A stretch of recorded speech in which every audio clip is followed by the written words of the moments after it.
Bristol Community College, Mathematics with Dan Avedikian, Math 011, Arithmetic, Section 4.5, Problem 24. This is Section 4.5, Problem 24. It says solve the following. 4.2 is what percent of 4.8?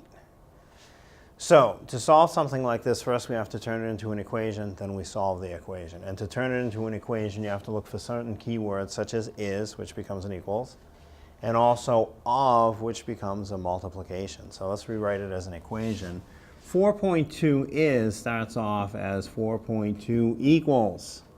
What percent? That's an unknown, so we use a variable. I'll use n. You could also use p for percent. That's a popular choice. Of becomes a multiplication, so times 4.8. So that's the same problem as an equation now. 4.2 equals n times 4.8. So to solve for n, divide the 4.8. So you'll have 4.2 divided by 4.8 equals n. Now, if you're fortunate enough to have a teacher that allows you to use a calculator to solve the homework problems, you just divide with your calculator. So the numerator, 4.2, divide by the denominator, 4.8 equals, and your calculator will just give you the answer. Now, remember, the answer you get with the calculator will be in the form of a decimal. The question asks for the answer in the form of a percent, so you still have to convert that, but it's simply a process of moving the decimal point 2 positions to the right. Calculator is the easiest way to go. Now, notice in some of the previous problems like this, I said the trick I like is if I can make the denominator of the fraction into a 100 easily, the numerator just becomes the percent. And in the previous problems, I was able to do it. I had denominators like 25 or 20. 4.8 doesn't really work that well. So if I can't use my calculator, I really do have to do it out the long way. So if that's the case, if you have to do it the long way, the 4.8, the denominator will go outside of the division symbol. The numerator, 4.2, goes inside the division symbol. Now, it's okay to have a decimal inside the division symbol. It would just go right up vertically, but outside is a problem. I have to get rid of the decimal outside of the division symbol. So I just simply move it as far as I have to until it goes to the end of the number. But in order to do that, I have to move it the same number of positions for the number under the division symbol. So in this case, I just move it over one spot, and the 4.8 becomes a 48.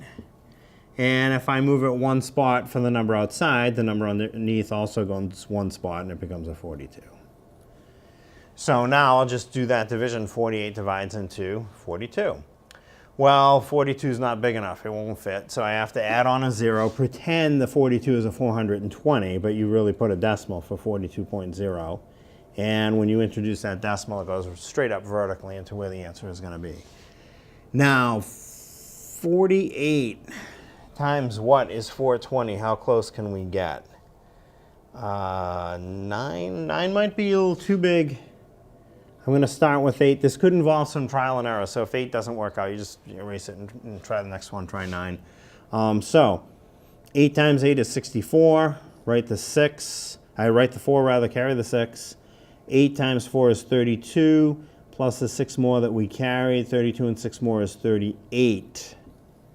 And now, when I subtract, is the result bigger or smaller than 48? Let's see. So I'm going to have to borrow. That 2 becomes a 1, the 0 becomes a 10. 10 minus 4 is 6. 1 minus 8 won't work, I have to borrow again. The 4 becomes a 3, the 1 becomes an 11. 11 minus 8 is 3, 3 minus 3 is 0, so 36. So 8 was the right choice. So it didn't go in evenly, I have a remainder, that's okay. What I'm going to do is just make another 0, make it 42.00, and bring that next 0 straight down next to the 36, and it's basically a 360. So now 48 times something is 360. Well, I can see times 8 was 384, so 8's going to be a little too big. So 7, I'm very confident with. That's going to work well. So 7 times 8 is 56. Write the 6, carry the 5. 7 times 4 is 28. 28 plus the 5 more that we carried is 33. And now 360 minus 336. You could borrow, I can see it's 24. So it still didn't go in evenly, so I'm going to introduce another 0 on the top, bring it straight down, Put that 0 next to the 24, it essentially becomes a 240. And I think it'll go in evenly now. So if I do 5, let's see what happens. 5 times 8 is 40. That's a good sign. Write the 0, carry the 4. 5 times 4 is 20. 20 plus 4 more that we carried is 24, and it goes in perfectly. Remainder is 0. So now we've got it. 0.875. But again, that's the answer as a decimal. The question asks for it as a percent. So as a decimal, the answer is 0.875.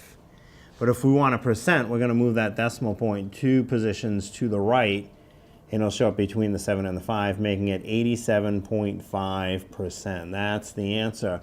4.2 is 87.5% of 4.8.